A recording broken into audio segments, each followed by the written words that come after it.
How good is ChatGPT's business advice compared to Alex Hormozi's? And will ChatGPT give you a tailored plan to make you rich? Well, to find out if ChatGPT can be your business mentor, we watched and analyzed Hormozi's top performing videos in order to compare his teachings with ChatGPT's responses in this video. Let's begin. So for that, on the left side we have a specific top performing video of Alex, for example, how to get so rich you question the meaning of making money, along with a summary of his teachings. And then on the right side we have ChatGPT's direct answers to the same questions. The first piece of advice is to change your understanding of work output, meaning work is the volume times the leverage. Next, it's important to focus on one single business venture. The example Alex gives is a friend working in construction who focuses on roofing, general contracting, as well as flipping houses, where if he instead focused on one single aspect of those businesses, he would be able to take care of compounding interest much more effectively. Also, do not take shortcuts. Focus on your foundation, meaning the boring stuff like, for example, split testing your landing page or having your salespeople role-playing daily to improve. If you follow these principles, you are able to come out with extraordinary results. ChatGPT, on the other hand, also advises you to go for leveraging as much as possible, giving here the example of how the rich multiply their wealth by making their money work for them, by owning things like equity, real estate, intellectual property, crypto, and so on, which generates more money from the money already invested.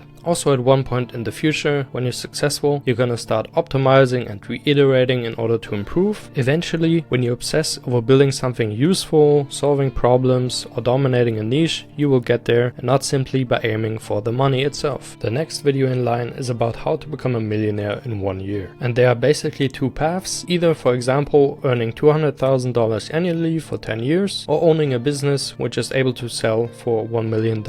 It's important to focus on one single business, as well as understanding the entrepreneurial phases that you're gonna be going through. Also, highly important is the actual crowd you're gonna be selling to. And finally, a compelling offer is gonna drive your sales forward. Next, to actually keep growing, you're gonna have to reinvest into your business. Focus on using compounding to your advantage, being patient, and understanding that you're playing a long-term game. When asking ChatGPT how to become a millionaire in a single year, it says you should pick a business which is already performing well, like software as a service or info products. Also, shortcutting with an acquisition, for example getting a loan somewhere and buying a business which is already profitable and scaling that, crypto or trading, or leveraging something like the real estate market. Next, according to AI, you could also choose to go into a top closer position, creating your own consulting firm or agency. You could also combine multiple streams at once. Finally, ChatGPT focuses on the mental models leverage, and speed is more important than perfection. Next up is Alex's brutally honest business advice that he gained over 13 years. Firstly, prioritizing your core work. So you would start out by identifying the one thing that, if achieved, would solve most other problems, like improving your core product, and then focusing the first big part of your day on solving that problem or improving the product. Also, identify smaller problems that don't need solving right away and move them to later down the line. Focus on building your brand over time by delivering on promises you made and investing in talent. For example, a $300,000 salary salesperson bringing in a revenue of 5 million in that year. Another great analogy Alex gives for optimizing your business or your product is like simply putting on more coats of paint each time you improve on it. Because by having a greater product, you're gonna have better word of mouth success in the long run. As for ChatGPT's brutally honest business advice, first of all, your idea is worth nothing until you've actually tried it and seen if there's a positive market response. Next, do not focus on yourself or your story, but about the problem the customers are having. Also, if you're not able to sell, you don't have a business. So it's important to learn things like copywriting, being able to persuade others, and distributing your product among your customers. Do not overthink your product, simply start out and continually optimize. Also, failure is part of the way. It's about how quickly you can react to such failures and then deal with them efficiently. So don't focus on validation from others. Also understand that whatever numbers you're not tracking, you're not able to improve upon, and you need to be okay with grinding repetitively. Additionally, you need to be in the right rooms to get certain opportunities that are gonna get you further in life. Put off hiring as long as possible until you can't actually handle the workload yourself. Focus on having cash flow inside of your business, otherwise you won't be able to react to any sudden changes. And tying back into actual sales, your marketing is gonna help you sell your product even if it's not perfect. Finally, it's up to yourself to create your own success. Alex's next top performing video was about how to leverage AI properly. AI is here to help you to improve your workflow and take simple tasks tasks off your hand. Also, if you gained the knowledge in your specific niche and you're a content creator, you should let AI take care of that content creation, and you're gonna be there for quality assurance, validating, and maybe tweaking the output. These are very powerful tools, but only if you know how to ask the right questions. Finally, you should understand that AI is here to stay, and it's going to outperform us at some point. Now, asking ChatGPT, it tells you to use leverage to your advantage. For example, AI generated content, products, and so on. And then moving from consumer to creator to owner, meaning you're gonna end up making the most money by having, for example, a platform which is powered by AI that other people are using. Then there's a list of business models that you could go into, for example, building tools around bottlenecks like summarizing legal documents, or an AI tutor for exams. Also focus on future-proofing, creating AI agents that will later on replace entire teams. And finally, the mindset shift of how do I own the system that makes other people's lives easier with AI. And finally, here's an overview of the entire comparison in this video. While Hormozi and ChatGPT have differing answers, you can actually use GPT as your business mentor. But you need to get gradually better at asking the right questions, which you'll do by just using it over and over. An example, you have ChatGPT write up a business plan for scaling a cold email marketing agency. You begin following it and encounter obstacles such as starting on a budget or finding available domain names. Then you prompt ChatGPT for solutions and continue along the business plan. Look at these examples on screen to get an idea of such prompts. Just keep in mind to have ChatGPT continuously break down the steps it gives you into smaller and smaller actionable steps you can take right away. A bonus tip: similar to how ChatGPT has the steroid Hormozi model, you can train your own GPT model to your specific needs, which you'll keep improving with more input and having it correct or adjust itself when you encounter obstacles.